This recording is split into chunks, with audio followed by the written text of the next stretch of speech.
आता हा प्रश्न पाहूया. अतिशय सोपा प्रश्न आहे. ज्याच्या संकल्पना स्पष्ट आहेत त्याच्यासाठी हा प्रश्न अगदी सोपा आहे. पण ज्याच्या संकल्पना अजून स्पष्ट झालेल्या नाहीत, त्याला कळलेल्या नाहीत, त्याच्यासाठी हा मात्र अवघड प्रश्न आहे, वेळ खाणारा प्रश्न आहे. काय विचारलंय? खालीलपैकी कोणत्या संख्येला 3ने निःशेष भाग जाईल? निःशेष भाग जाणे म्हणजे बाकी शून्य राहणे.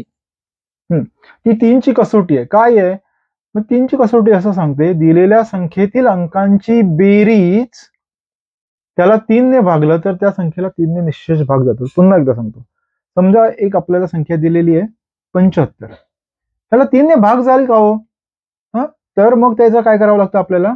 या दोन संख्यांची बेरीज 7 अधिक 5 12. हा, 12ला 3ने भाग जातो का? येस, 3 चौक 12. यावरती 3ला भाग 3ने 75ला भाग जाईल. उत्तर आहे 25 खरं, पण करून बघण्याची गरज नाही. तर तोच थिअरम, तो सिद्धांत आपण इथे वापरूया. आपण काय करूया? बेरजा पटपट करून बघूया. 7 पहिली संख्या काय आहे? 7 अधिक 5 अधिक 5 अधिक 3 किती झाले? 7 5 12 आणि 5 17 आणि 3 20. 20ला 3ने भाग जातो का निःशेष? नाही, म्हणजे ही संख्या नाही. आता दुसरी संख्या काय आहे?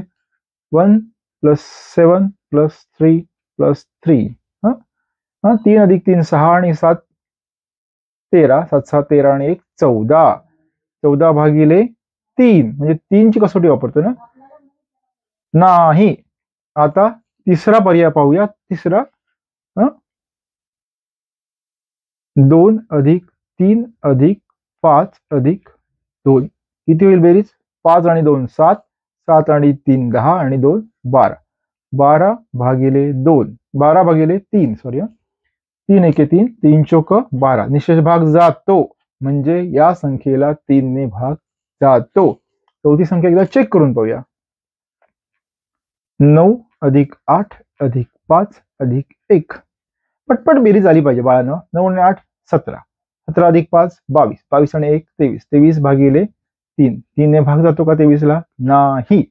याचा अर्थ या प्रश्नाचं उत्तर आहे 2352. पुन्हा एकदा सांगतो, एखाद्या संख्येला 3ने भाग जातो का हे पडताळणी करण्यासाठी आपण काय करावं लागेल?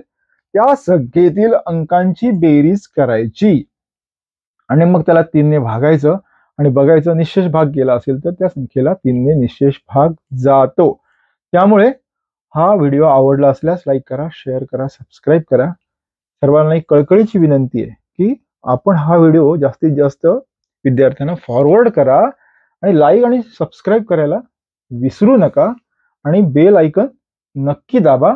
आपल्याला अवघड वाटणारे प्रश्न कमेंट बॉक्समध्ये मला नक्की पाठवा, म्हणजे मी ते सोडवून तुम्हाला पुढच्या व्हिडिओमध्ये सादर करीन. धन्यवाद.